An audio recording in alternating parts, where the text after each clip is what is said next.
নমস্কার, সুপ্রভাত আমার মিষ্টি বন্ধুদের। একদম সকালবেলায় কোকিলের ডাক শুনতে শুনতে দেখতে পাচ্ছ কোকিলের ডাক কীভাবে ডাকছে। তো দেখতে পাচ্ছ এখানে আমি একটা ডাল ভিজিয়ে রেখেছি। সেই ডালটা কি ডাল বলো তো? মটর ডাল। যাতে তাড়াতাড়ি সেদ্ধ হয় সেই জন্য আমি রাত্রিবেলা কী করেছি, ভিজিয়ে রাখি। কারণ হচ্ছে আমি প্রেশার কুকারে ডাল সেদ্ধটা খুব একটা লাইক করি না, তো আমি কড়াইতেই সেদ্ধ করি। তো সেই জন্যে আমি সেই ডালটা ভিজিয়ে রেখেছিলাম, কারণ সকালবেলা আমাকে সব রান্না করতে হয়, যেহেতু সবাই বেরিয়ে যায়। তো আজকে একটা গরমের একদম উপযুক্ত একটা ডাল রান্না করব। সেই ডালটা হচ্ছে মটর ডাল। তা মটর ডালটা কিভাবে রান্না করব গরমের জন্য একদম পারফেক্ট, তো সেটা তোমরা দেখতে থাকো ফুল ভিডিওটা। আর প্রত্যেকে খুব সুন্দরভাবে সারাটা দিন কাটাও, এটাই কামনা করি। চলো তাহলে দেখতে থাকো। এর মধ্যে আমি দিয়ে দেবো একটু সামান্য নুন। দেখো আমি এখানে দিয়ে দিচ্ছি পরিমাণ মতো নুন। এটা এখন সেদ্ধ হতে থাকুক। দেখো ডাল সেদ্ধ করার সময় যে ফেনাটা ওঠে না, ফেনাটা কিন্তু অবশ্যই ফেলে দেবে। বলে নাকি ফেনাটা থাকলে নাকি সুন্দর তোমার গন্ধও বেরোয় না, আর স্বাদও নাকি আসে না। অবশ্যই কিন্তু তোমরাও কিন্তু, আমি যতটুকু জানি বা যতটুকু শিখেছি সেটাই তোমাদেরকে বললাম। তো অবশ্যই কিন্তু এই ফেনাটা ফেলে দেবে। আর দেখো ডালটা কিন্তু অলরেডি সেদ্ধ হচ্ছে। তো আমি কি করব, এর মধ্যে এটা চাপা দিয়ে দেবো একটু ফ্লেমটা লো করে। তাহলে কিন্তু ডালটা উঠবে। বেশি যদি তোমরা ফ্লেমটা বাড়িয়ে দাও, বেশি বাড়াবে না, ফ্লেমটা একটু লো করে একদম ঢেকে দেবে, দেখবে সুন্দর নরম হয়ে ডালটা সেদ্ধ হয়ে যাবে।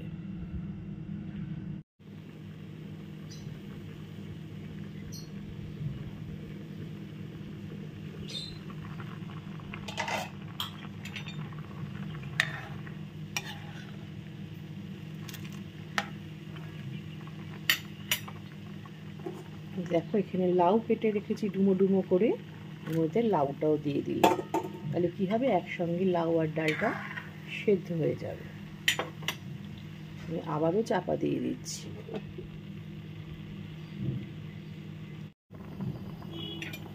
দেখো আমার ডালটা কিন্তু খুব সুন্দর করে সেদ্ধ হয়ে গেছে, তার কারণটা তোমাদের দেখাচ্ছি, দাঁড়াও। এই দেখো একটা জাস্ট ডলা দিয়েছি, দেখো হাত পুরো মোলায়েম হয়ে যাচ্ছে ডালটা। ঠিক আছে, তোমাদের দেখিয়ে দিলাম ওই জন্য যে ডালটা কিন্তু কড়াইতেও সুন্দর করে সেদ্ধ করা যায়। আমার লাউটাও কিন্তু সুন্দরভাবে সেদ্ধ হয়ে গেছে। এইবার কি করব, দেখো এবার কি করব, ডালটাকে হচ্ছে আমি নামিয়ে নেব। নামিয়ে নিয়ে পরবর্তী স্টেপ কি করছি সেটা তোমাদেরকে আমি দেখাচ্ছি।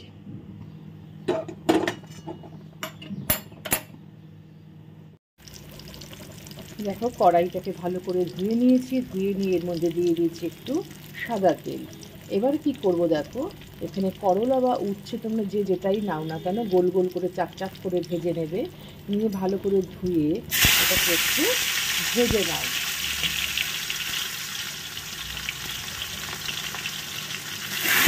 চিজনিটা জ্বালিয়ে দিই। যখন উচ্ছেই হোক করলাই হোক, সেগুলো যখন ভাজবে তখনও কিন্তু নুন দেবে না। নুন দিলে কি হবে, তেলটা পুরো তেতো হয়ে যাবে। আমার এটা করলা, তো এটাকে একটু অল্প তেলে ভাজলে কিন্তু এটা হয় না, একটু একটু পরিমাণ মতো তেল দেবে। জাস্ট অল্প একটু দিয়ে দেবো হলুদ। নুনের কোনো ব্যাপার নেই এখানে।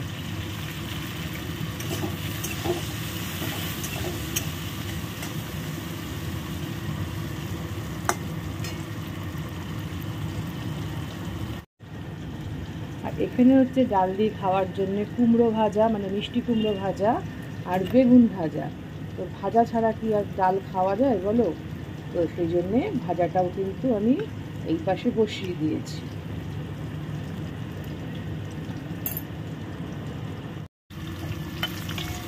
দেখো আবার উচ্ছেই বলো বা করলাই বলো, আমার এগুলো হচ্ছে উচ্ছে। তো ভাজা হয়ে গেছে, সেটাকে আমি কিন্তু তুলে নিচ্ছি। তুলে নেওয়ার পর এর মধ্যে দিয়ে দিচ্ছি খুব ভালো করে ধুয়ে রাখা সজনে ডাঁটা।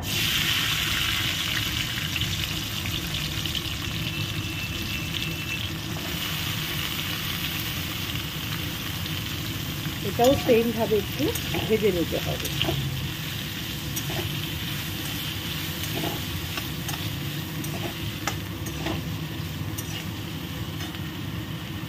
বেশি কড়া করে ভাজবে না, তাহলে কিন্তু এর স্বাদ গুণগত মানটা কিন্তু চলে যাবে।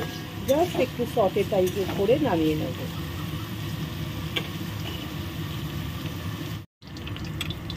আমার ডাঁটাটাও কিন্তু সুন্দর করে আমি হালকা হাতে ভেজে নিয়েছি। কারণ হচ্ছে তোমরা কখনো কিন্তু ডাঁটার যে গোটা গুণগত মান আছে তো সজনে ডাঁটার, সেটা তাহলে নষ্ট হয়ে যাবে। তো সেটা কিন্তু কখনোই বেশি কড়াভাবে ভাজবে না। তেলটা ছেঁকে দেখো আমি কিন্তু সব ডাঁটাগুলো তুলে নিয়েছি। এইবার পরবর্তী স্টেপ আমি তোমাদেরকে দেখাচ্ছি। দেখো যে তেলে আমি সজনে ডাঁটা আর উচ্ছেটা ভেজেছিলাম সেই তেলেই কিন্তু আমি ফোড়ন দেব। তো কী ফোড়ন দেব দেখো, দিয়ে দিচ্ছি একটা শুকনো লঙ্কা জাস্ট চিড়ে নিয়েছি, একটা তেজপাতা ফেলে দিচ্ছি, গ্রেট করে রাখা যে আদার রসটা একটু দিয়েছি, জাস্ট এটা আমি দেবো, মানে গ্রেট করে। এটা আগে দিচ্ছি না, দাঁড়াও। আর এখানে হচ্ছে দেখো রাঁধুনি আর সর্ষে ফোড়ন। আর আদা কিন্তু কখনো বেশিও দেবে না আবার কমও দেবে না, যাতে বেশি দিলে কিন্তু তেতো হয়ে যায়। আর হচ্ছে কী বলো তো, মানে বেশি ভাজবে না। তাই দিয়ে দিলাম আমার ডাল অনুযায়ী আদা।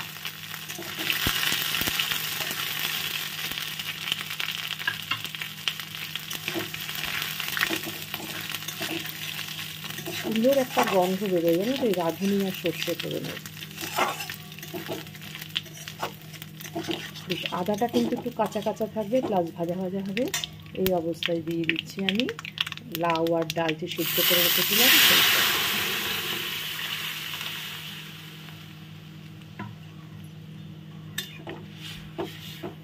আর এর মধ্যে দিয়ে দেব উচ্ছে আর ডাঁটাগুলো, কারণ ডাঁটাটাও তো আমার সিদ্ধ হতে হবে, আমি আগে দিইনি। দিয়ে দিলাম উচ্ছে আর ডাঁটাটা, এটা একটু সিদ্ধ হতে থাক।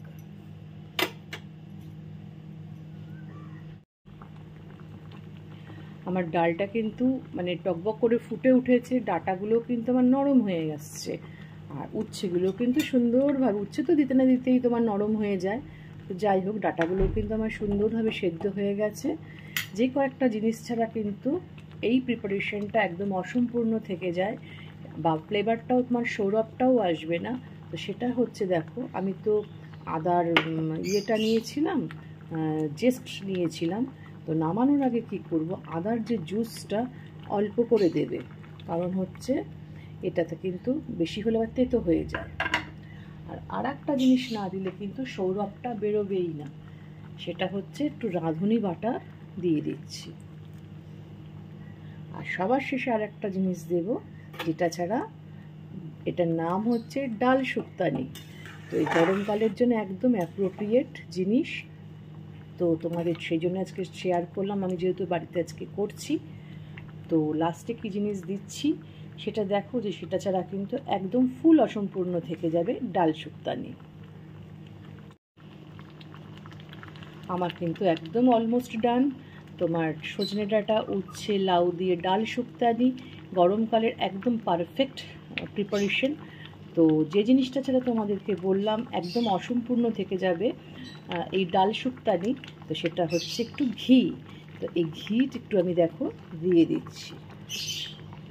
ঘি না দিলে কিন্তু জিনিসটা ফুল অসম্পূর্ণ থেকে যাবে। ঘি দিয়ে কিন্তু বেশিক্ষণ আর ফোটাবে না। আমি এবার গ্যাসটা কিন্তু বন্ধ করে দিচ্ছি।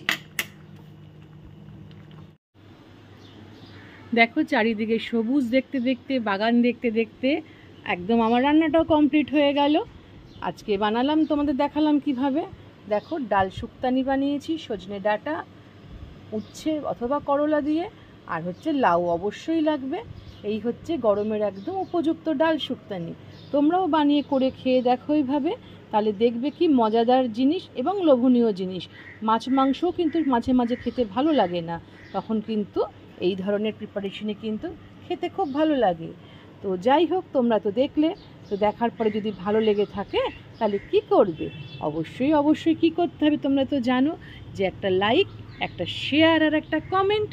অবশ্যই তোমাদের কাছে তো আমি এইটুকু আশা করতে পারি, বলো? তো আর যদি কি ভালো লাগে তাহলে আমার যারা নতুন বন্ধু তারা কিন্তু অবশ্যই অবশ্যই কিন্তু আমার পরিবারে চলে আসো, এসে নিত্য নতুন মিষ্টি দিদির যেসব রান্না বান্না সেগুলো তোমরা দেখতে পাবে, আর যেগুলো পুরনো রান্না সেগুলোও দেখতে পাবে। তাহলে তোমরা ঝটপট ঝটপট করে চলে আসো মিষ্টি দিদির হেসেলে আর বন্ধু হয়ে। তাহলে আজকে তোমাদের থেকে তো বিদায় নিতে হবে, তার আগে তোমাদেরকে তো আমি সবসময় তোমাদের শুভ কামনা আমি চাই যে তোমরা ভালো থাকো, সুস্থ থাকো, সাবধানে থাকো, নিরাপদে থাকো। আর গরম যেহেতু, প্রচুর প্রচুর প্রচুর জল খাও, ওয়ারিস খাও, নুন চিনির জল খাও, রাস্তায় বেরোলে ছাতা নিয়ে বেরিও, ঠিক আছে? তাহলে বিদায় নিতে হবে তোমাদের থেকে আজকে, আবার একটা নতুন সকালে তোমাদের কাছে হাজির হব। চলো তাহলে, টাটা।